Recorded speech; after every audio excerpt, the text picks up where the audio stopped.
Hello friends, welcome to the channel. Let us discuss the market and the outlook for tomorrow. So first thing first, what we discussed yesterday, we talked about that the data looks bearish, but then the limited downside, and that is what we saw in the market today. आज Nifty around 150 points down थी and finally ended up closing 70 points up.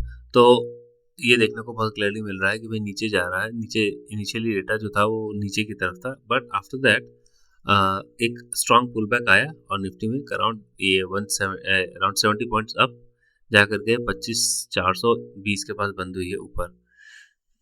What does this indicate? This indicates that कि भाई even if it be bearishness, but नीचे से जाकर के एक support हमको मिल रहा है. और bank Nifty in particular is looking very very strong, जहाँ पे आज वो अराउंड 350 पॉइंट्स 400 पॉइंट्स अप था.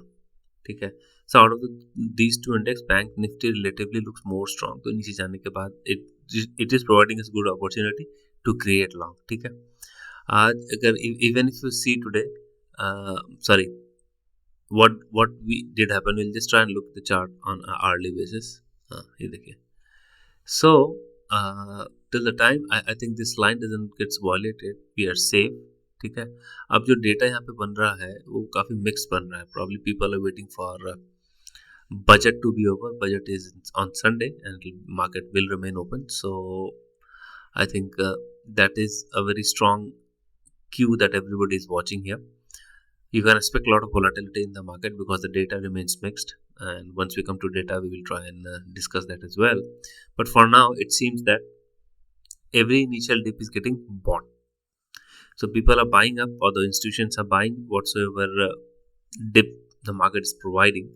One has to play it like that only because there's a very big event which Indian market focuses a lot. So one needs to be very very much handy in terms of analyzing news and everything and how things are going on. So for now, what appears is that the trend for the market 25,200 के आसपास is a support. That is what it seems. Why? And I'll tell you why. If you look at 25,500 के आसपास का जो level है ना, यहाँ पे काफ़ी बार पहले नीचे रेजिस्टेंस था, अब जाकर के ऊपर से सपोर्ट लेके ऊपर गया है मार्केट. ठीक है. So by any chance I think that this can be a good demand zone. So keep an eye on that, and probably the high that we can touch is 25,600 के आसपास. ठीक है. If that breaks, then probably further highs can be achieved. So that is all about Nifty. Bank Nifty की बात करते हैं. Bank Nifty is looking very very strong. ये देखिए यहाँ से there was a doji beforehand. Today it's a bullish Marubozu. तो ये तो काफ़ी अच्छा लग रहा है. आज जो भी डिप हो रहा है निफ्टी को, प्रॉब्लम निफ्टी को सबसे ज़्यादा सपोर्ट हुई बैंक निफ्टी दे रहा है. So clearly that double bottom in place here, and then we have seen it up. तो upside for the bank Nifty currently seems to be around 60,500 के आसपास का एक अपसाइड हमें लगता है. और नीचे मुझे लगता है कि ये जो एक जोन है ना, this zone of around 59,500 level is now starting to appear as a good demand zone. ठीक है. So this is about bank nifty as well. Let us look at the data that we track. Now data is like pretty much mixed. Mixed why? Because there's a divergence between the major players like retail, FIs and pros. So it is like an opportunity that probably whenever there is a downside, or if somebody managed to catch a down move, then probably he should try and create a long. अगर market नीचे जाता है तो नीचे जाने के बाद एक लॉन्ग का पोजीशन बढ़िया बन रहा है. ओवरऑल ये थोड़ा सा वोलेटिलिटी और डेटा मिक्स है. ठीक है. एफआईज ने कि अगर मैं ऑप्शन की सेट को बताऊँ, फ्यूचर में देखा तो एफआईज ने अपने फ्यूचर को शॉर्ट बढ़ाया है, डीएस ने अपने लॉन्ग बढ़ाए हैं, प्रो ने अपने शॉर्ट्स बढ़ाए हैं. क्लाइंट ने कोई ख़ास चेंज हुआ नहीं है इसका. कैश एक्टिविटी में एफआईज ने आज अपना अराउंड 480 करोड़ बेचा है. ठीक है. तो इससे what we can infer is that directly going long is not good, but instead waiting for an opportunity for market to fall and then probably trying and enter will be a good idea to get into the market. क्यों? क्योंकि market very very volatile, यहाँ पे data थोड़ा सा mixed है.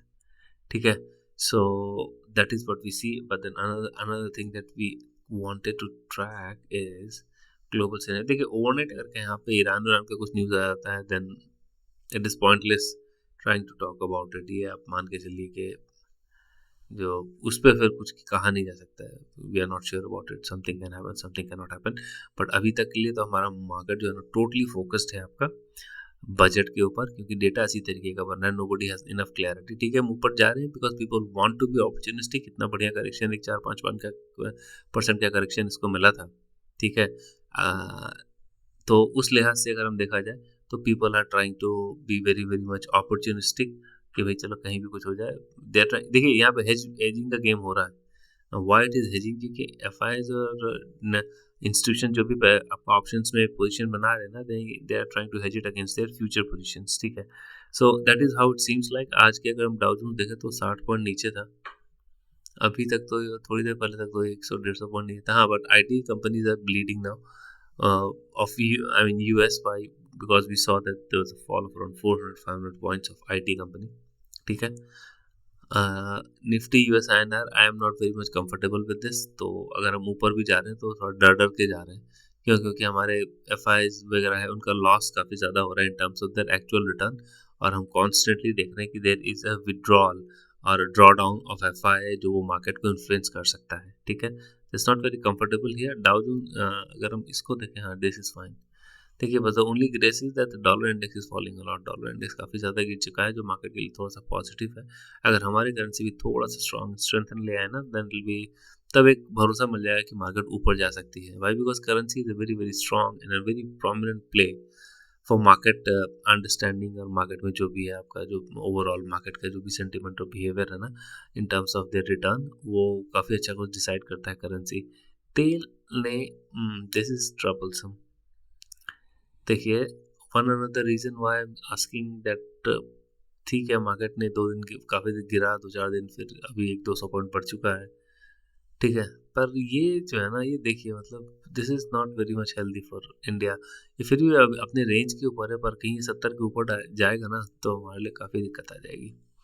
Bear this in mind. So they is not providing that much confidence in the market. तो कभी भी ऐसा हो सकता है कि ठीक है जा रहा है ऊपर ऊपर जा रहा है, पर they can be a shot at the market, shot in the pan. वो उस समय जाने के बाद आपको फिर बहुत दिक्कत हो जाएगी। ये मार्केट के लिए इकोनॉमी पॉइंट ऑफ व्यू से this increasing of oil is not good. Why? Because we are world third biggest oil consumer in terms of our size and GDP. हम दुनिया की तीसरी सबसे बड़ी तेल इंपोर्टर हैं, जहाँ पे इंपोर्ट करते हैं आफ्टर चाइना। तो this might impact our physical balance and everything. So this is like very very much tricky. This is not providing too much. 2 factor है जो अच्छे से मार्केट के लिए पॉजिटिव सेंटीमेंट नहीं दे रहे। One is your oil and second is your currency India INR। ठीक है, my suggestion, my take will be that instead of getting into the market, one should wait। कल मुझे लग रहा है कि शायद एक डिप मिल सकता है। ठीक है, और हमारे पास एक बहुत बड़ा इवेंट बजट का पड़ा हुआ है। सो outrightly going ahead and taking any position will not be very very conducive, but हाँ, on a dip one should think about buying at the demand zone areas. So that's all from my side. See you tomorrow. Thank you and take care. Bye.